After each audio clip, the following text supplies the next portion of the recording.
बड़प्पन का तो एक ही काम था कि अपने गुणों का विकास करना था, सिर्फ परिवार का नहीं, सिर्फ पैसे का विकास नहीं करना था। हमारे अंदर दया, परोपकार और अहिंसा जैसे गुण आना चाहिए। अहिंसा, जितने गुण हमारे हैं, जितने भी गुण हैं वो अंतरंग से आते हैं, उनके लिए कोई पर अवलंबन की ज़रूरत नहीं है।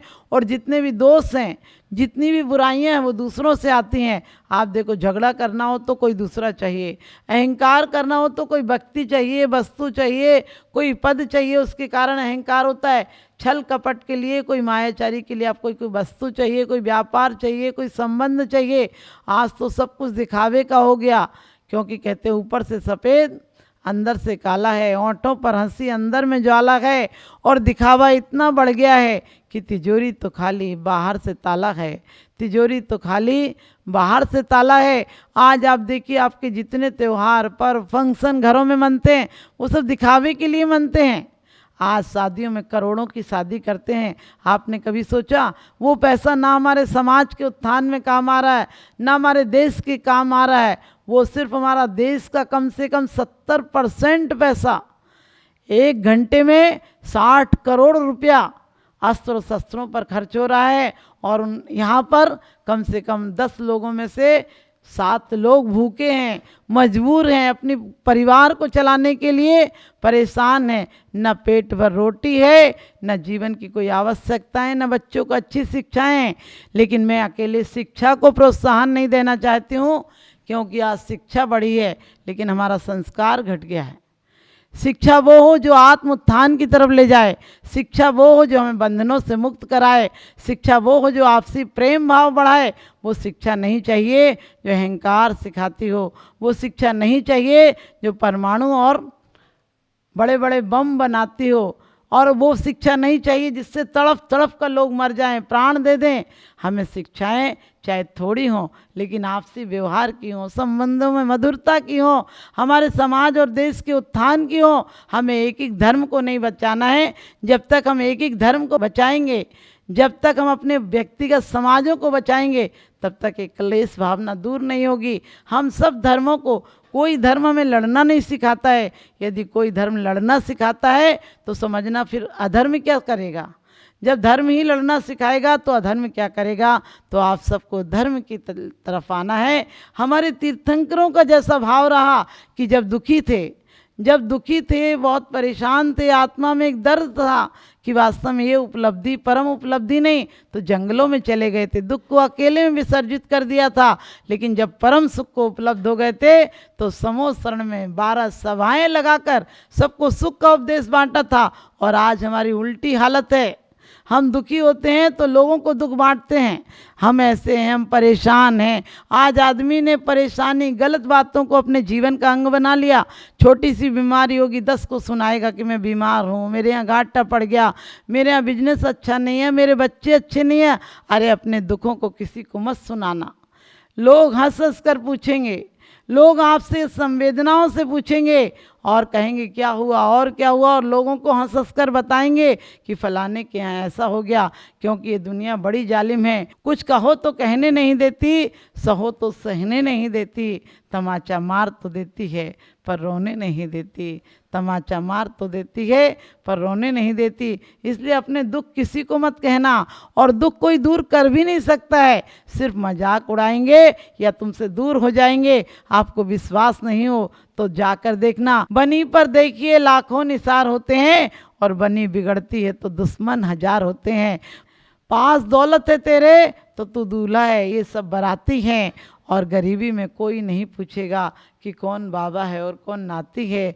ये घर की हालत भी है। जब आपके पास हुकूमत, सत्ता और संपत्ति होती है, प्यार से बोलते हैं पापा जी पापा जी, और जब पैसा आप उनको दे देते हैं या आपके पास से हुकूमत चली जाती है तो आप 4 बार बोलो, 1 बार उपेक्षा का जवाब क्या कह रहे हो बताओ।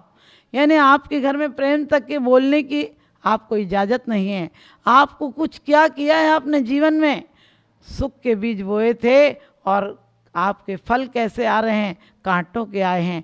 इसका मतलब तुमने बीज गलत बोए होंगे। पेड़ को जितना उठना हो उतना ही नीचे जाना पड़ता है। हमें जीवन में भी श्रद्धा की जड़ों को, हमारे प्रेम की जड़ों को, वात्सल्य की जड़ों को, हमारे आत्मगुणों की जड़ों को जितने नीचे जाएंगे उतना हमारा चरित्र विकसित हो जाएगा। आप सबका चरित्र विकसित हो, आपके जीवन में अच्छा आचरण आए।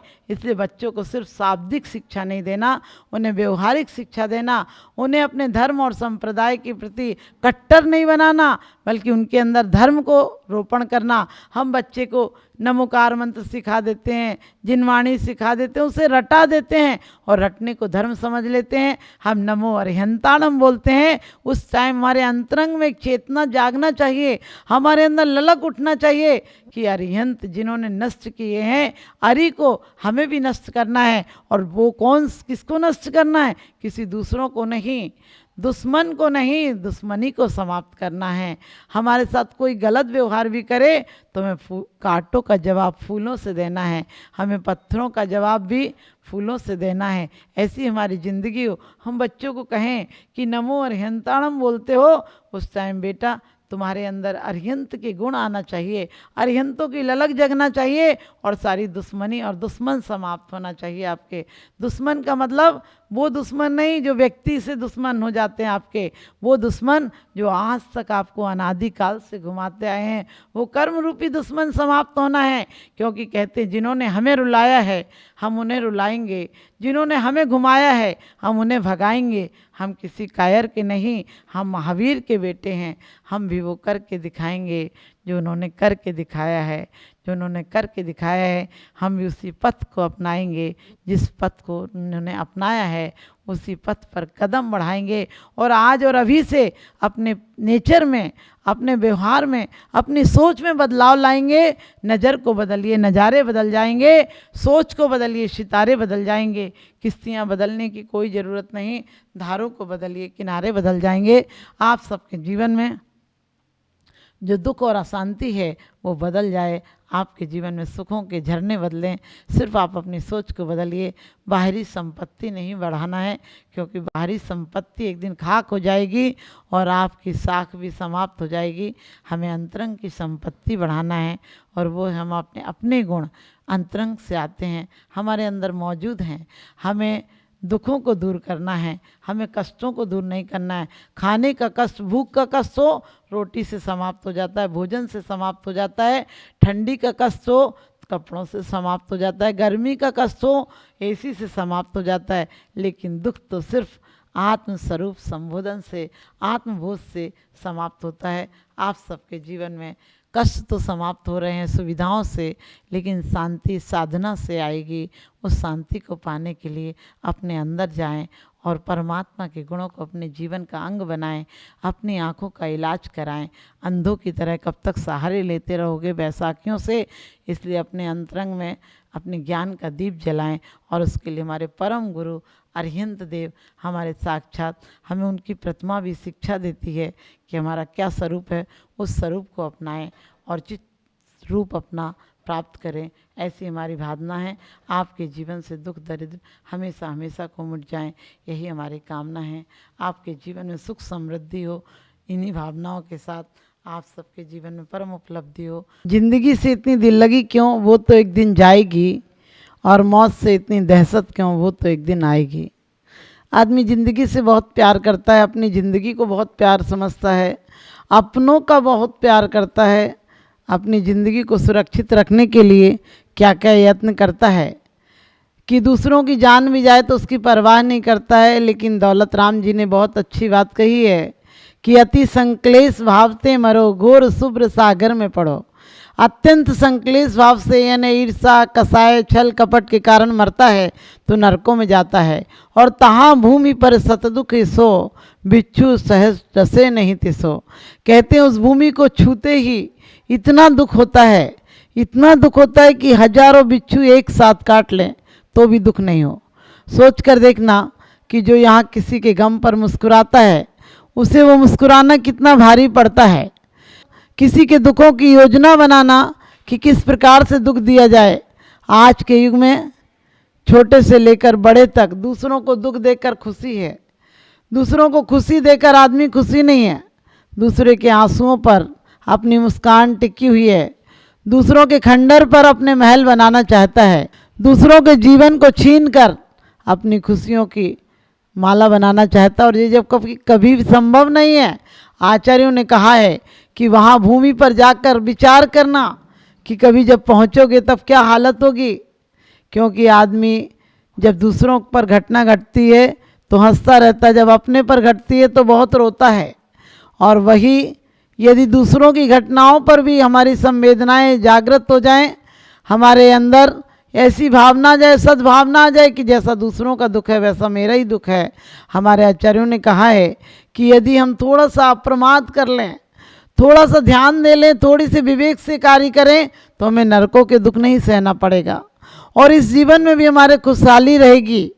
क्योंकि अति संक्लेश भाव का मतलब है निरंतर जो दूसरों के अशुभ का चिंतन कर रहा है, निरंतर अपने आप को अशुभ में डुबा रहा है, दूसरों को मारने की, गिराने की, लड़ने की, लड़ाने की योजना बना रहा है, दूसरों को किस प्रकार से लूटा जाए, छल कपट किया जाए, इस तरह की योजनाओं से कहाँ जाता है, स्वर्ग में नहीं जाता है।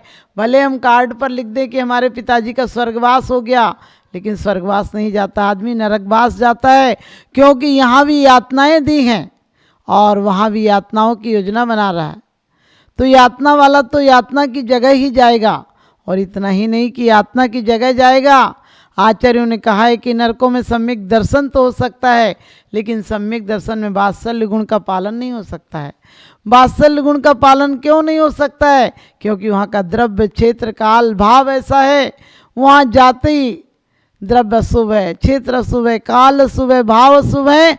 और तो और असुर कुमार के जाति के देव वहाँ लड़ाने का काम करते हैं, स्वयं भी लड़ाते हैं और निमित्त ऐसे में लाते हैं, बातें ऐसी करते हैं कि और लड़ाई झगड़ा बढ़ जाए, और संक्लेश बढ़ जाए, और मारपीट बढ़ जाए, और तुम्हें दुख के कारण बन जाए। क्योंकि जो यहाँ पर भी एक दूसरे की चुगली, निंदा, ईर्षा आदि करते हैं, वो जाकर यदि व्रत भी कर लेंगे, व्रत उपवास भी कर लेंगे, तो असुर कुमार जाति के देव होंगे और वहाँ जाकर सिर्फ लड़ाने का काम करेंगे और वहाँ से मरकर वो एक इंद्री में भी पैदा हो जाएंगे।